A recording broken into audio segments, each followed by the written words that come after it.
Hello अस्सलाम वालेकुम, मेरा नाम इमरान कादर है और आज हम इम्प्रू टेक की जानिब से थर्ड ट्यूटोरियल फ़ोटोशॉप की तरफ डिस्कस करेंगे। हमारा जो थर्ड ट्यूटोरियल है वो बेसिकली शॉर्टकट्स के ऊपर ही है। जो हमने लास्ट टाइम छोड़ा था उसका पार्ट 1 था, आज पार्ट 2 हम करेंगे। सबसे पहले मैं आपको बता दूं, देखिए ये जो हमने लास्ट टाइम बनाया था ये मेरे एक पासपोर्ट साइज़ के हवाले से आपको तस्वीर बताई थी किस तरीके से आप सेटिंग करते हो। यहाँ पे हमारे पास बहुत सारी तस्वीरें हैं, आपको नज़र आ रहा होगा मेरे कर्सर पर, ये लेयर्स कहलाते हैं। सबसे पहले जो मैं आपको बताना चाह रहा हूँ वो है लेयर्स को मर्ज करना। देखिए हमारे पास दो ऑप्शन होते हैं। सबसे पहले मर्ज करने की शॉर्टकट है वो है कंट्रोल शिफ्ट ई। कंट्रोल शिफ्ट ई दबाएंगे हम तो ये सारे लेयर्स आपस में मर्ज हो जाएंगे, यानी कि एक हो जाएंगे। आपको नज़र आ रहा होगा जब मैंने कंट्रोल शिफ्ट ई प्रेस किया तो सारे लेयर्स मर्ज हो चुके हैं। तो ये भी एक शॉर्टकट आप याद कर ले, कंट्रोल शिफ्ट ई यानी कि मर्ज डाउन। इसके अलावा हमारे पास एक और ऑप्शन होता है सिंगल मर्ज। अगर आप दो लेयर्स को मर्ज करना चाह रहे हैं, फॉर एग्जांपल लेयर 8 कॉपी 8 और कॉपी 7 दोनों को मैं शिफ्ट दबा कर सेलेक्ट करता हूं और अब मैं खाली इन दोनों को मर्ज करना चाह रहा हूं, तो इसकी शॉर्टकट है वो है कंट्रोल ई। जस्ट कंट्रोल ई प्रेस करना है तो ये सिंगल मर्ज होता है। और अगर आप जस्ट कंट्रोल शिफ्ट ई दबाएंगे तो ये सारे लेयर्स आपस में मर्ज हो जाएंगे, यानी कि ये एक लेयर बन जाएगा। तो इस तरीके से आपके पास दो शॉर्टकट हो गए, एक मर्ज डाउन यानी कि कंट्रोल शिफ्ट ई, और एक सिंगल मर्ज है। मैंने आपको बताया कि अगर आप 1 2 3 या 3 लेयर को शिफ्ट दबा के सेलेक्ट करके कंट्रोल ई दबाए तो वो सिंगल मर्ज कहलाता है। तो ये थी मर्ज की शॉर्टकट। इसके अलावा मैं आपको बता दूं, देखिए हमारे पास दो शॉर्टकट और बहुत इंपॉर्टेंट है फ़ोटोशॉप में। मैं अपने इस तस्वीर पर आ रहा हूँ। अगर आप इस पिक्चर को जूम करना चाह रहे तो इसकी शॉर्टकट है कंट्रोल प्लस। कीबोर्ड में आपके प्लस होता है, इसको दबाएं, कंट्रोल प्लस से जूम इन होता है और control minus for zoom out. तो ये भी दो इंपॉर्टेंट शॉर्टकट है, control plus and control minus for zoom in and zoom out. जब ये ज़्यादा जूम हो जाता है तो हम अपने पिक्चर को आगे पीछे मूव करने के लिए स्पेस बार का यूज़ करते हैं, space bar for hand tool, जिससे आप अपने पिक्चर को आगे पीछे मूव कर सकते हो। तो आपके पास जो शॉर्टकट मैंने आपको बता दी, कंट्रोल शिफ्ट ई मर्ज डाउन और control E for merge.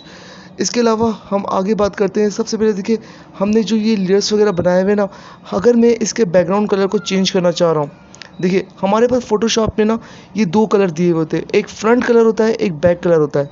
Front colour की जो शॉर्टकट है वो है अल्टर बैक स्पेस। ये देखिए पीला हो गया। मैं दूसरा कलर जो ना बैक का कलर मैं चेंज कर लेता हूँ, लाइक मैं इसको पिंक कर रहा हूँ और अगर मैं कंट्रोल बैक स्पेस दबाऊंगा तो इसका कलर पिंक हो जाएगा। देखिए इस तरीके से। मैं अगर आपको समझ में नहीं आया तो मैं एक मतलब दोबारा करके दिखाता हूँ कि आपने क्या करना है। फाइल पर आना है, न्यू फाइल ओपन किया और मैं यहाँ पे कोई भी फ़िलहाल साइज़ ले रहा हूँ और मैं ओके कर देता हूँ। अब मुझे इसका फ्रंट कलर यानी कि पीला करना है तो मैं अल्टर बैक स्पेस दबाकर इसे पीला कर दूँगा। और अगर मुझे पिंक कलर अप्लाई करना है तो आपको कंट्रोल बैक स्पेस दबाना है, जिससे वो कंट्रोल बैक स्पेस से वो पिंक हो जाएगा। यानी कि आपके पास दो कलर होते हैं, अल्टर बैक स्पेस और कंट्रोल बैक स्पेस, ठीक है ना। इसी तरीके से हमारे पास एक और ऑप्शन दिया होता है कलर को। अगर आप किसी तस्वीर को ब्लैक एंड वाइट करना चाह रहे हैं, देखिए ये पिक्चर मेरे पास कलरफुल है, अगर मैं चाह रहा हूँ कि इसको ब्लैक एंड वाइट करूँ तो इसकी शॉर्टकट है control shift you. Control shift you press करने पे ये ब्लैक एंड वाइट हो जाएगा। देखिए आपके सामने। अगर मैं इसको दोबारा से पहले जैसा कलर करना चाह रहा हूँ तो आप अंडू कर सकते हो। मैंने आपको लास्ट टाइम भी बताया था कंट्रोल अल्टर जेड, जिससे वो अंडू हो जाएगा और वो अपने असल हालत में आ जाएगा। तो ब्लैक एंड वाइट की शॉर्टकट है वो है control shift you.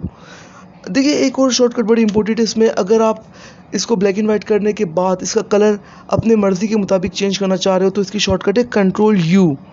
Control you दबाने के बाद आपके पास यहाँ पे एक बटन आता है, इसे कहते हैं ह्यू सैचुरेशन, यानी कि सैचुरेशन कलर। आप कलर है इसको चेक मार करें। इसके बाद देखिए आप अपने पिक्चर को रीकलर कर सकते हो अपने मर्ज़ी के मुताबिक। आगे हम इससे ना बालों को कलर, हेयर कलर चेंज करने के लिए भी यूज़ करेंगे इससे। तो इस तरीके से भी आप ह्यू सैचुरेशन को यूज़ कर सकते हो। एक और मैं आपको ह्यू सैचुरेशन का यूज़ बताता हूँ। फॉर एग्जांपल मैं इसे दोबारा से पहले जैसा कर देता हूँ, अंडू करके कंट्रोल अल्टर जेड अंडू कर दिया। अगर मैं इस पिक्चर का कलर तेज़ करना चाह रहा हूँ तो मैं कंट्रोल यू दबाऊंगा और यहाँ पे देखिए हमारे पास एक ऑप्शन होगा जस्ट सैचुरेशन का। अब मैं कलर है इसको चेक मार्क नहीं कर रहा हूँ, मैं सैचुरेशन पे अगर मैं क्लिक करूँगा आपको नज़र आ रहा है, देखिए पिक्चर का कलर तेज़ हो रहा है।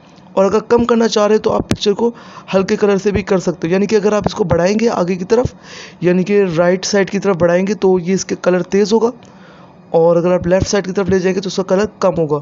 तो ये भी एक बहुत ज़बरदस्त शॉर्टकट है और इसकी मदद से भी हम अपने पिक्चर को कलर चेंज कर सकते हैं। ठीक है ना। और एक और हमारे पास शॉर्टकट है, इसका नाम है control B. Control B is extend for balance the colour. अगर आपको तस्वीर में लग रहा है कि रेड कलर कम है तो आप रेड कलर को बढ़ा दें, अगर आपको लग रहा है कि ग्रीन कलर कम है तो आप ग्रीन को बढ़ा दें, और अगर आप मैजेंटा कलर को कम लगते हैं तो आप इसको भी कम या ज़्यादा कर सकते हैं। ये आगे हम इससे बहुत सारे मैं आपको एक इसमें बताऊंगा टेक्निक्स कि किस तरीके से दो कलर को आप सेम करोगे। तो ये भी बहुत ज़बरदस्त ट्यूटोरियल है, तो मैं आपको आगे वाली क्लास में इंशाल्लाह बताऊंगा। तो इसके मुतालिक बैलेंस कलर के हवाले से आगे तफसीलन बात करेंगे। तो ये हमारी सेकंड क्लास थी फ़ोटोशॉप में, जिसमें हमने जस्ट शॉर्टकट्स कवर कर लिए। इसमें इंशाल्लाह हम नेक्स्ट ट्यूटोरियल में डायरेक्ट इसके टूल्स की तरफ एग्जिस्ट करेंगे, जिसमें मैं आपको लेज़ो, पॉलीगोनल और मैग्नेटिक टूल का यूज़ बताऊंगा। तो स्टे ट्यून विद अस। तो मिलते हैं नेक्स्ट ट्यूटोरियल की तरफ। अल्लाह हाफिज़।